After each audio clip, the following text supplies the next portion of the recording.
Good evening, everyone.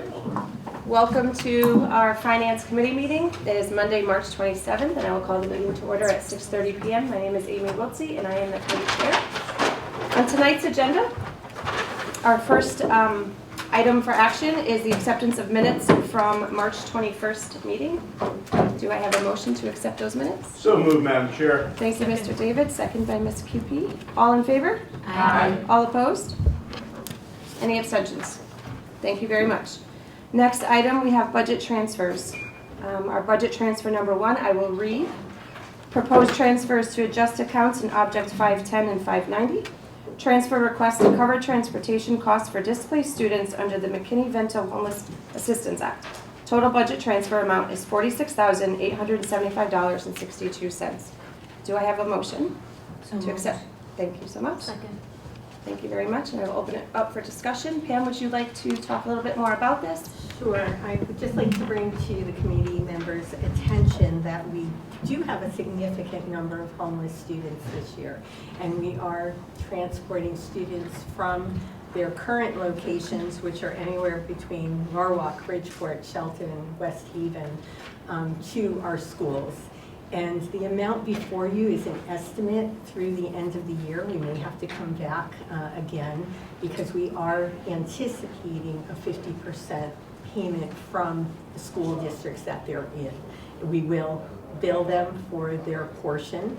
It doesn't always come in timely, so we will do our best to deal with those costs under the $86,875 that's before you, the $46,000, I'm sorry. Don't want it to be more. Okay, I'll open up for questions for Ms. Mangini regarding this budget transfer. Mr. Henry? So, in that line item, it seems like a very specific amount. Have we expended that line item already that would come out of? And this is, I know you said we might need more later on, but are we with the cart before the horse? I mean, do we need this transfer now to continue our day-to-day activities? Yes, we do. We are billed weekly from Durham, and this will get us through at least the next month. We have pending invoices right now that we haven't processed pending the approval on this transfer. But the line item we're transferring into, is that line item have been fully expended? Yes, it has. There was a $35,000 original appropriation, and that has been spent. Okay, thank you. Are there any other questions? Pam, this 46,000, you said we're gonna get 50% back, or is this half of what is billed? This amount reflects what we believe we'll need after the 50%, so it's net. After. So that's why I was indicating that we could be coming back to you if that's not timely, if we have trouble getting those dollars. We're pretty aggressive about it, but sometimes school districts are notorious for paying a little bit slowly. We're not, but. Any other questions with regard to this budget transfer? Okay, we'll take a roll call vote. Mr. David? Yes. Mr. Proto? Yes. Mrs. Lance? Yes. Mr. Henrik? Yes. Mrs. Bedell? Yes. Mr. Kennedy? Yes. Mrs. Corcoran? Yes. Mrs. Carol Fabian? Yes. And Ms. Cupie? Yes. And the chair votes yes. Thank you very much. Budget transfer number 2 as read. Proposed transfer is to cover shortage in fuel absorption account line in Object 690. Budgetary savings from special education transportation, unemployment, and student helper accounts are being used to offset this increased expense. Total budget transfer amount is $160,000. Do I have a motion? So moved. Ms. Carol Fabian, seconded by Ms. Cupie. Any discussion? If I can just add Yes, one please. point. You have heard about this potential deficit since the beginning of the fiscal year. And to Mr. Hendrick's point, and it's a very good point for all of you to be aware of, we're already in deficit in this account and we can't pay our pending invoices until this budget transfer is approved. And yes, it is an estimate, which has been my estimate all along, and it will carry us through the end of the year. At least we're hopeful it'll be adequate to cover us through the end of the year. Mrs. Bedell? If you could, just referencing the budget, the outline of the budget transfer, there's an amount that was eliminated from the student custodian salary lines. Is that because we don't have student custodians this year? No, we have them, and we hire them only for the summer. So obviously, summer in this fiscal year has passed. We did struggle a bit with filling those positions over the summer, so there are available funds. Thank you. Any other questions with Mr. Brown? Pam, the special ed transportation line, are we running on budget on that, or running ahead or behind for the year? We actually have had savings in that account primarily as a result of the reduced number of outplacements. It's usually an area we sometimes run behind. This is true, but we're in pretty good shape in that line item. Thank you. Mr. Henry? What is it that the student custodians, what do they do? The student helpers, Yeah. they help throughout the summer with the full cleaning. And I know that Rich could probably tell you more about their specific duties. They clean all the desks, all the gum. As the guys go in, strip and wax the floors. When they're done, the student helpers will put everything back, get the rooms all set up and all clean, wipe down. They do the windows, they do all that stuff. Is that similar to the alternate? I know that in that budget item, it calls for, I think, alternate custodians is not part of this transfer. No, that's different. That's a different line item, and they're the alternate driver custodians. Correct. So they do double duty for us. They're primarily assigned to driving duties, and when those, which hasn't been the case this year, but if ever there's time that they don't have an assignment to drive our students, then they help out with custodial duties. If the head custodian's out, we take that driver / custodian, put them in the school for the day. So they fill in when head custodians are out, and if we don't have any driving, they'll typically they'll go to a high school or a middle school where there's a lot more work. And are they as drivers, are they per diem, or are they salaried or hourly? They're Yeah. full-time hourly Yeah, employees, yeah. contractual. Yeah, they're full-time. Are there any other questions with regard to this budget transfer? Okay, we'll do a roll call vote. Ms. Cupey? Yes. Ms. Carol Fabian? Yes. Mrs. Corcoran? Yes. Mr. Kennedy? Yes. Excuse me, Mrs. Bedell? Yes. Mr. Henrik? Yes. Mrs. Lance? Yes. Mr. Proto? Yes. Mr. David? Yes. And chair votes yes. Thank you very much. We will now move on to item B, financial reports. Ms. Mangini. Certainly, I've provided you in your packets with the financial status report through February 28th of 2023. You will note that there was an increase to our projected balance for salaries, and I will be very candid in telling you that I anticipate that continuing to increase each month that we have vacant positions. Susan Nicholson and I are working very diligently to analyze each of those accounts and the potential savings. So you will more than likely see that increase. Also, I did note that unemployment, fortunately, and they're now billing us quarterly, it used to be monthly, so it took us a little bit more time to recognize that we were trending lower than we anticipated. So there is some savings there reflected, but as you just approved, we're going to be kind of scooping up those savings to offset some of our deficit in the gasoline absorption account. So all in all, everything else seems to be pretty much tracking on budget. We're watching the utilities carefully, but fortunately it appears that where perhaps electricity might be running a little bit high, we have some savings in our natural gas. So when we look at it in totality, we're okay. I don't really anticipate a whole lot of savings currently, if any, in those areas, but I think we're pretty much tracking on budget there as well. So there's really nothing else significant at this point, and our year-end balance as of February 28th, we're estimating to be slightly more than $500,000. Thank you very much. Are there any questions for Ms. Wolby? I have a question, but it doesn't have to do with that. It's just talking budget in general and different things, and it's come up several times from members of the community to me, so I figured I'd just ask you now while we're here, just to further clarify it. I know you have spoken about it in our budget workshops, Dr. Sunday, Mrs. Wiltse's touched on it. The Alliance grant funds. Can you just explain or clarify purpose of the Alliance funds and how they can be used and how they cannot be used. I think I might start off with just maybe briefly, once again, commenting about supplanting versus supplement. I think it's really important that we keep that message on the forefront because all federal grants are very, very clear that they are to be used to supplement your educational programs, not supplant. Supplanting basically means utilizing those grant funds for ongoing activities that are already budgeted. So for example, if you have a set of computers in one of your schools and perhaps they're broken and you want to replace them, you can't use grant monies to do that if that's not what they were for. You could use the grant funds to buy additional computers for a classroom or a school, but not to replace existing ones that were purchased with general operating budgets. You can't take positions out of your budget that have been in your general operating budget for years, or even just 1 year.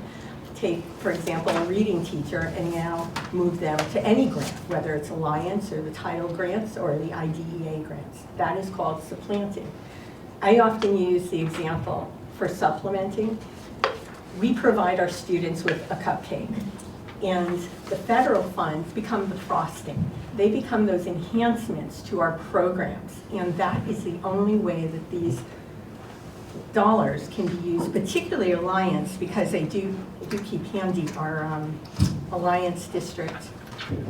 It's a state statute that's very clear, and it's 10-262, U as in union. And it's very clear that the Alliance district funding is to support, not supplant, district strategies. We have to submit proposals for the use of our Alliance district funds that have to be approved by our State Department of Education. And they are very clear that, I'll read right from the statute, proposals for the use of Alliance district funding to support, not supplant, will be reviewed for the quality of the overall Alliance district plan.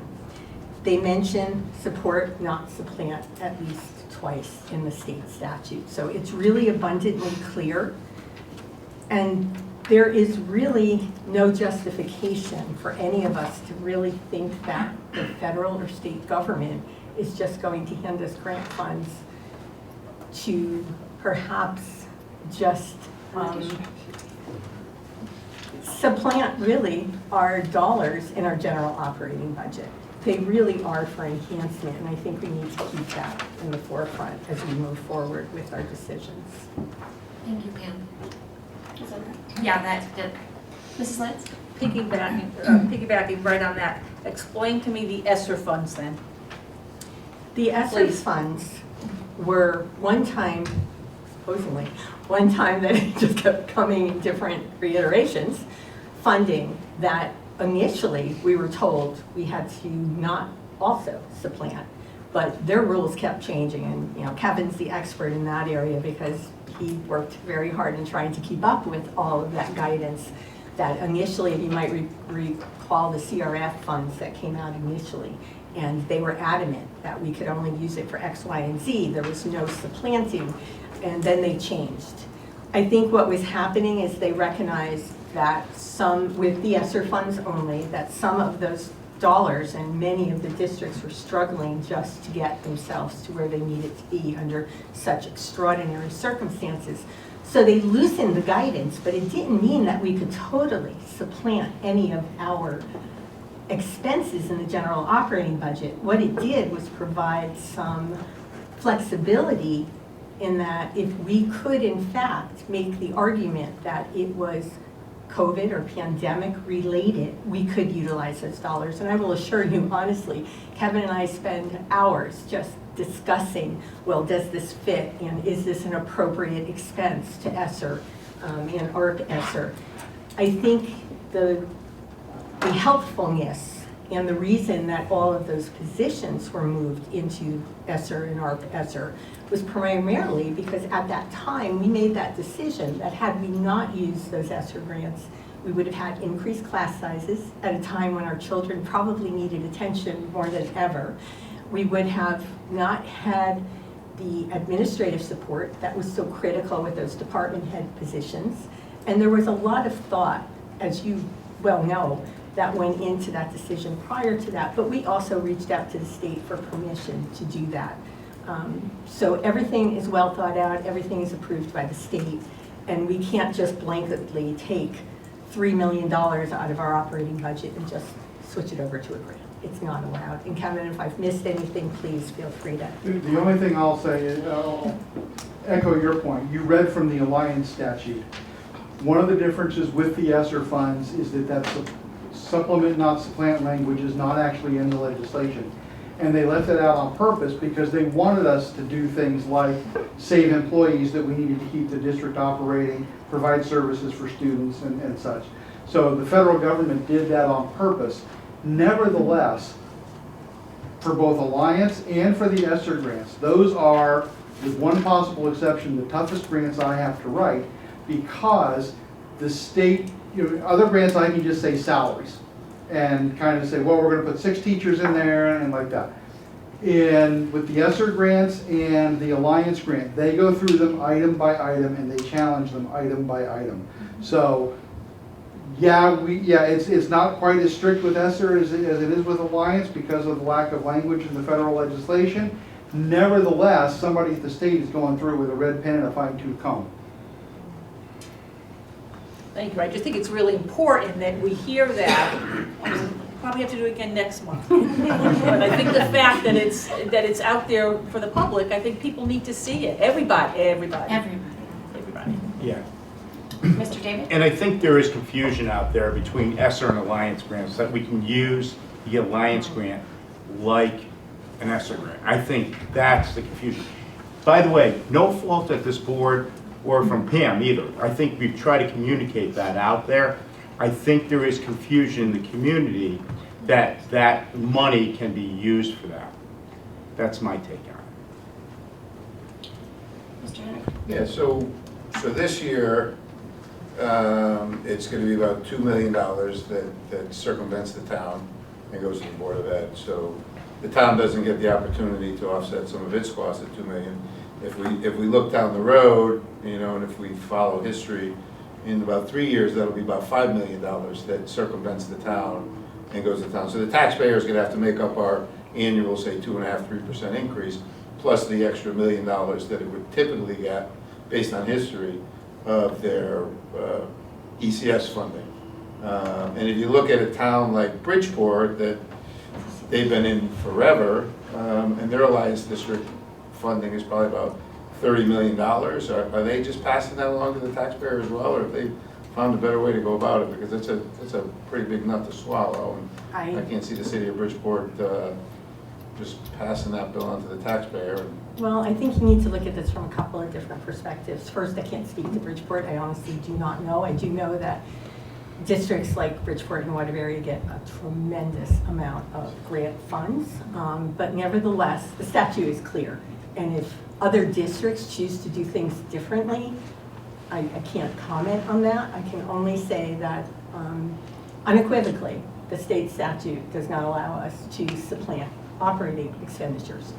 In addition, I think you need to look at the funding that the town gets, the education cost sharing grant, simply stays the same. So yes, the town is losing money, and they were right to fight the legislation because I had many conversations with our town leaders, and I supported their action in that if the state had gone back to 2012 as the legislation was written, not only would the town have lost increases to excess costs, they would have had to go back to 2012 levels and could have lost $5 million.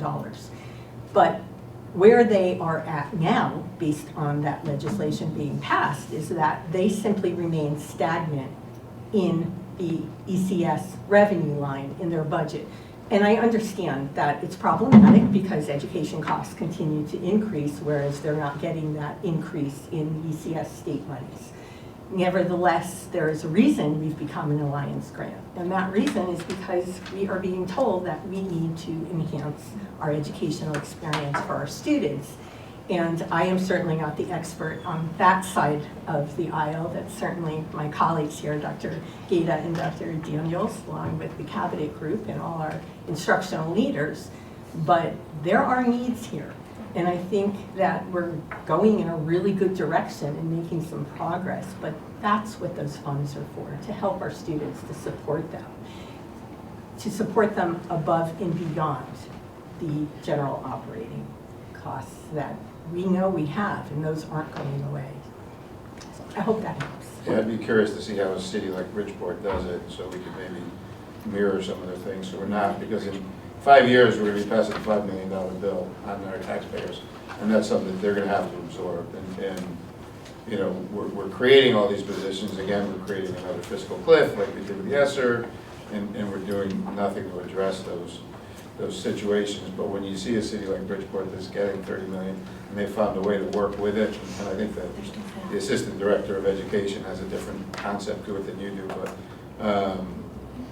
I think there are ways to do it that aren't so punitive to the taxpayer, but still allow us to put out a good program for our students. I would only add to that I have very close colleagues in both Norwalk and Naugatuck, who are both Alliance districts. They will never even consider supplanting. It is illegal, it is inappropriate, it is against the state statute. I can only say that perhaps a district like Waterbury or Bridgeport, because they get so many additional dollars in grants, that they're able to perhaps cushion that impact to the city of Waterbury or Bridgeport a little bit differently.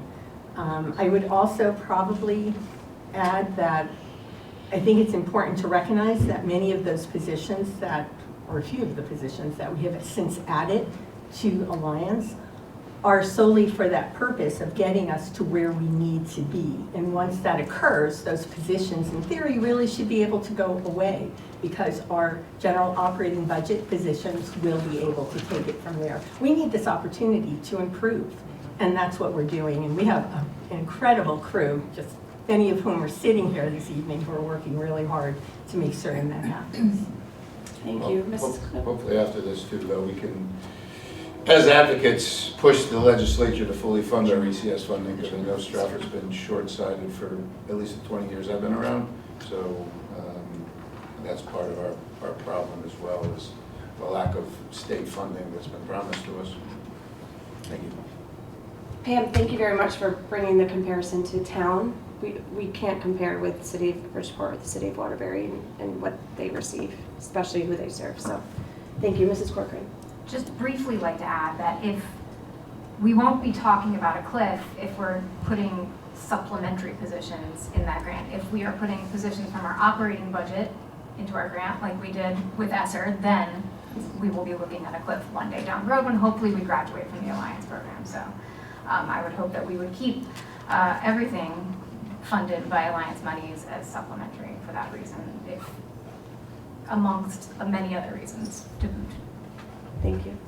Thank you for your question. Thank you for your response. Yes, so I can send everybody the link to Bridgeport's budget presentation, and they aren't making it work, I can tell you that. As much as they're getting in state funding and grants, their average per pupil is extremely low. They're the largest district in the state. It's a struggle for them. They get very little contribution from the from the town side. It's a very difficult position for them. So I can send that video to everybody here. I just want to bring up a point because, you know, before I joined the board and just being a parent in the district and watching year after year where programs get cut, and then, okay, a budget is submitted to the town, and if you're only funding to the contract obligation, you're not fixing the issues that were caused, right? Like you're not adding back programs, you're not growing, you're not creating any opportunity for improvement. So staying at, let's just meet the contractual agreement, obligation, it's not helping us. Like so much has been cut over the years. We need to really invest in our district. We really, really need to like take stock of this and look at the benefit of a strong school system overall to the community. So I just wanted to, throw that out there. Thank you. Thank you, Ms. Kupi. Mrs. Bedell? Just in response to Ms. Kupi, nobody disagrees with that. We need to invest, but we also need to re-engineer what we have and make it work for what is now, because them just throwing more money at it is not gonna make it work. We have to take what we have and redo the resources, move the resources around, rearrange the resources as we have them, and then add the new. So that has to come with a transition. You can't just all of a sudden say, stop here, I'm funding to, Of course not. this and fix everything, and then I'll, start showing me improvement, and then I'll start to fund you. That, it doesn't work like that. No, I'm not saying that. I'm saying that those ideas need to happen as the additions are happening as well. Yes, but no funding increase is really happening if you're only meeting the contractual obligation. But if you're really re-engineering the tying their resources, hands. the more funding doesn't need to happen. I have a question to that. Re-engineering the resources doesn't eliminate resources though, so that's a flat fund. Not necessarily. Then we would have to use a different word than re-engineer. We could. Re-engineering sounds like we're keeping it status quo, and status quo doesn't seem to be working. Well, in the construction business, re-engineering doesn't mean that. This is This a is a construction school. business. It Okay, is, thank you very actually. much for the questions. Are there any other questions with regard to Ms. Mangini's presentation? Okay, thank you. Dr. Clemming, grants update, please. Good evening. You have the report in your packet for the month ending February 28th, 2023. We are just shy, and I mean just shy, of $24 million in grant funds being managed at this time. We're coming out of the slow period. We only had one addition this month, which was Title IV. Finally came through, and I put it on the sheet. Before anybody asks, I've had no news of the HVAC grant. Apparently it's still sitting in the commissioner's office. And we have 6 things in progress though. Like I said, we're coming out of the doldrums now. So we have the school readiness grant, the adult education grant, the school security grant, a mental health staffing grant, IDEA and IDA preschool all under preparation right now. Most of those due in early to mid-April. Wonderful. Are there any questions for Dr. Clemming? Mr. Prado? Dr. Clemming, there are a number of, not a number I should say, there are a few whose end dates have passed. Are we still getting money in those? And if not, why are we continuing to carry them on the record? So this record, at least as long as I've been here, has been all the grants available during the fiscal year. So even though the end date is there, I haven't removed them because we have funds to spend in this fiscal year. So in addition to this, the way you do this, would you be kind enough to run the report the second way as well and sort by end date?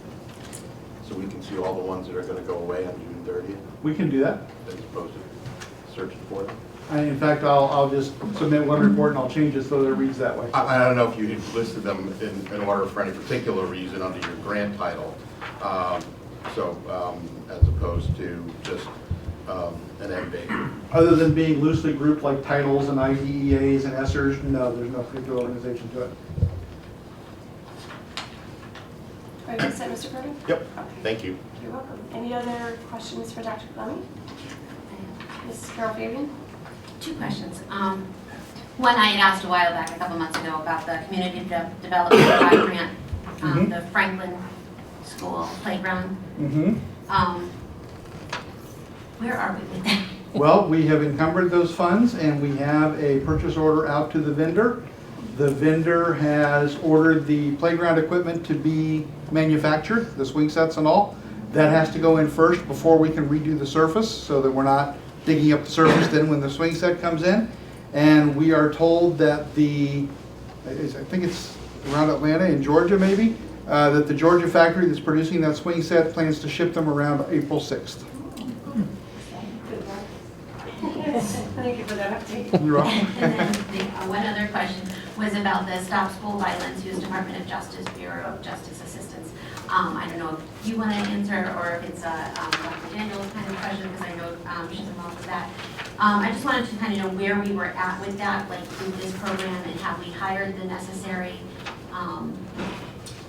staff to help begin this So yes, we have. We just, in the past couple of weeks, hired the last staff member. It took a while to find some of the staff.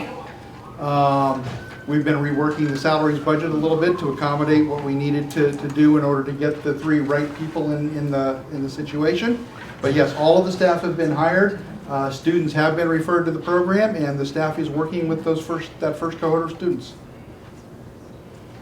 And that's just for secondary students, right? Middle school, Correct. high school? Correct. Thank you for that clarification. Sure.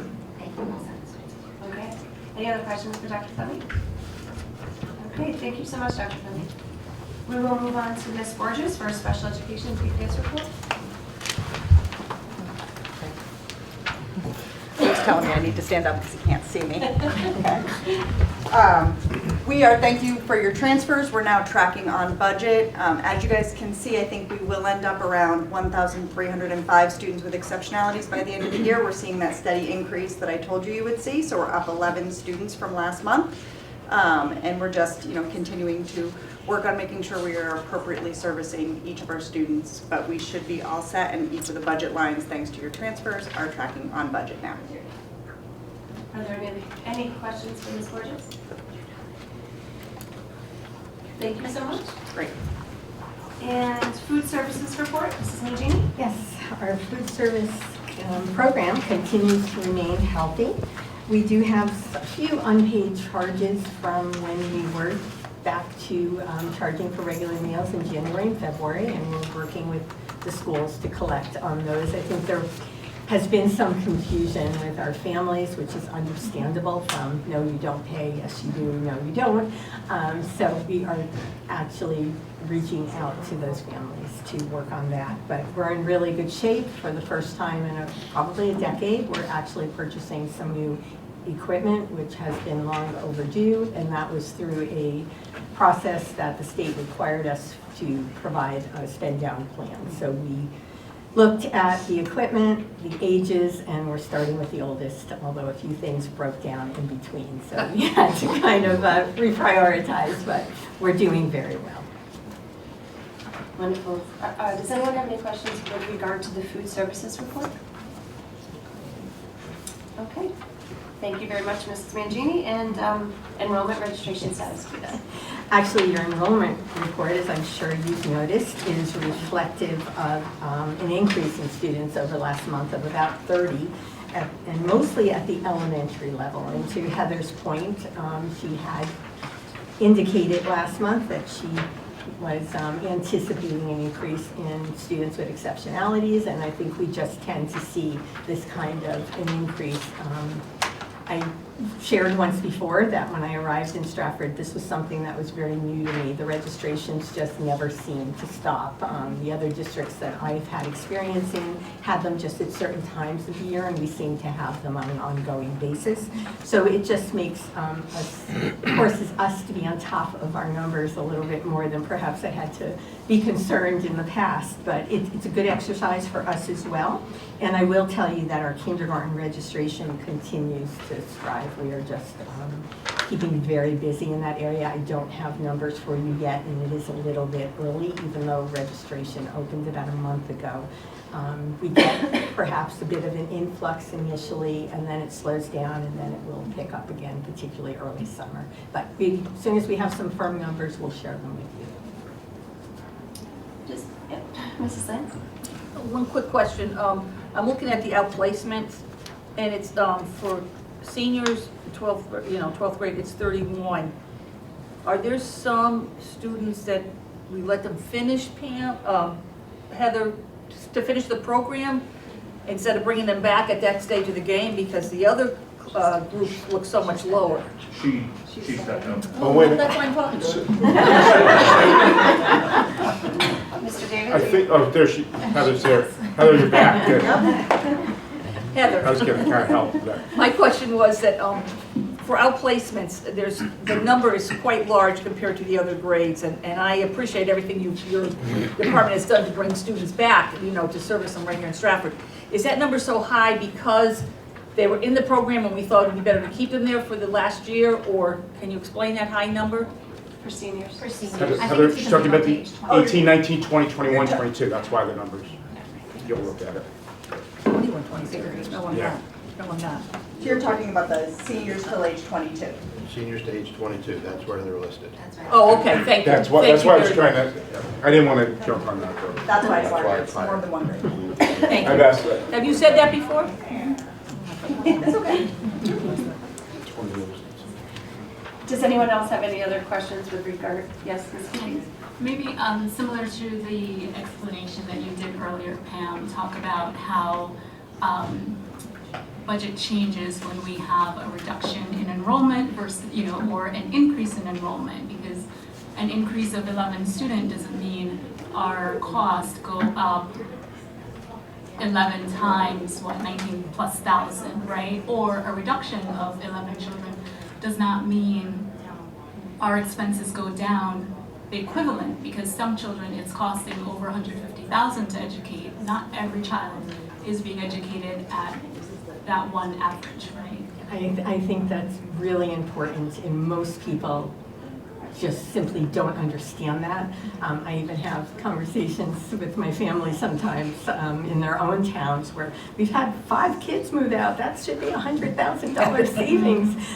It unfortunately doesn't work that way, particularly when you're looking at 13 schools and the number of students that we have here, close to 7,000. I think what ends up happening is people have to understand, and this is a perfect segue, because when I compare month to month, I write myself little notes. And when I indicated that most of the increases in elementary, I'll bring to your attention, for example, Franklin received 3 more students. Now, 3 more students is not going to save us, let's just use $20,000 per student.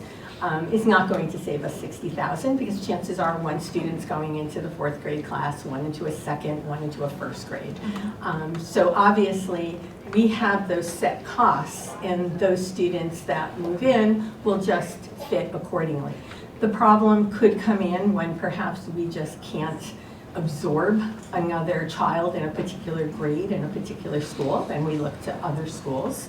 But it takes a significant increase in enrollment in one level or one grade for there to be added cost. And alternately, it takes that same significant number. We'd have to have 20 5th grade students move out of Second Hill Lane.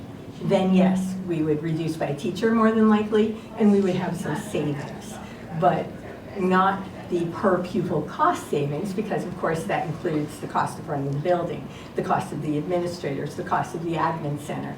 So it's not dollar to dollar, and we will seldom see any true reductions based on these kinds of enrollments. Even if you have 100 to 150 additional students, chances are you are not going to see a significant or any increase or decrease, simply because they have to all be in the same school in the same grades. Hope that helps. So to that point, Pam, I assume we're keeping a close eye on Nichols 2nd and 6th and Whitney 6th. They all seem to be like that teeter-tottering need for another classroom. Yes, and I will not take full credit for that. I have a wonderful secretary in Susan Hughes who's always looking at these numbers, and when we get new registrations, we will discuss them, we'll review them, and if we can't absorb them in their home school, then we need to look where else we can provide them an educational experience. But there's so many things we have to then take into consideration, including